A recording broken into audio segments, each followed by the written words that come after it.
Devadasi is very contradictory and vast subject. Many scholars start telling one story and finishing with completely another one. Lots of descendants of the Devadasis family are still present in South India, but all undercover, keeping secretly their identity, art and culture. Even in the small village Swamimali, where I was shooting, I have been told by locals there are no more dancers existing or practicing here.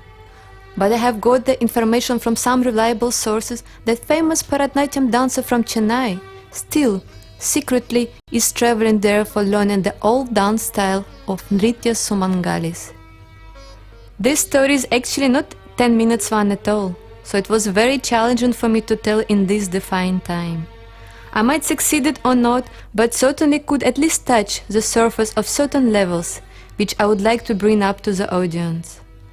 I have chosen to take an artistic style of an expression because of shortage of the screen time. And I did not want it to take another subject, as many people were suggesting me due to certain problems.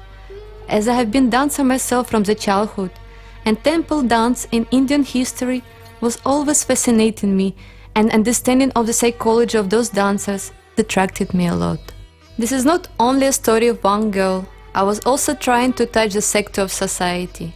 How something pure, spiritually very high, was turned to a dirty and very low. The Дэвадаси or Nritya Sumangali once were the most respected and feared by society, as they were the ones who were dealing with the dangerous divine. And original Дэвадаsis were brahmacharinis their entire life. They have been believed possessing the power of marriage to deity, and the only ones who could please the deity through their female sexuality that is identified with the goddess herself, warding off all evil forces, blessing all the beginnings with their rituals, music and dance. Later on, especially with coming of British into the picture, the Дэвадаsis have been given a tag of the prostitutes. In the transitory state, especially at the end of 18th, beginning of 19th century, the trade was changing, as temples always were surviving under the king's patronage, which started weakening with the British interference, and many temples had less income. So the Дэвадаси started to be misused by people of power and then have been thrown out when of no use.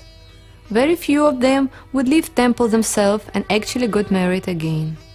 But many of the Дэвадаsis had a true devotion to their divine husbands and never married to a man, and believed could remove drishtis and cure the diseases.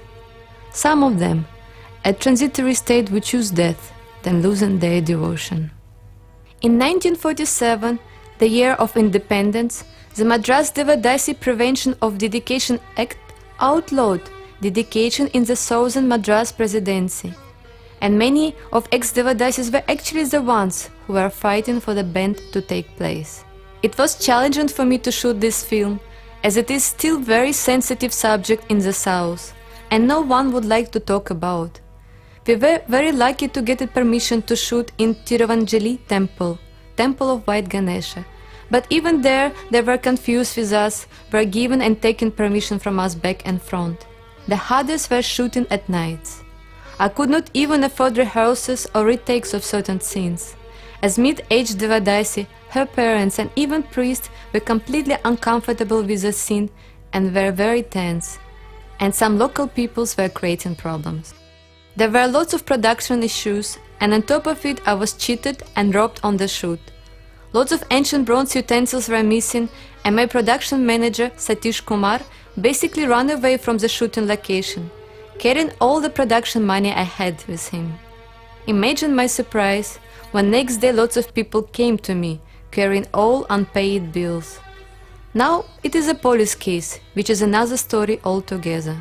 I also would like to express my gratitude to Professor Raghuram, Mr. Krishnamurti, Shyamala, Arasu sir, and to all other people who supported me in this project. Of course my whole crew, not to mention Mohar, Shivram and Gopi, who were amazing. And very special thanks goes to Mr. Arun Bose, who stood by my side from the beginning to the end in all the difficulties, like a true mentor. LenaLaxmi Shatokhina, 2010.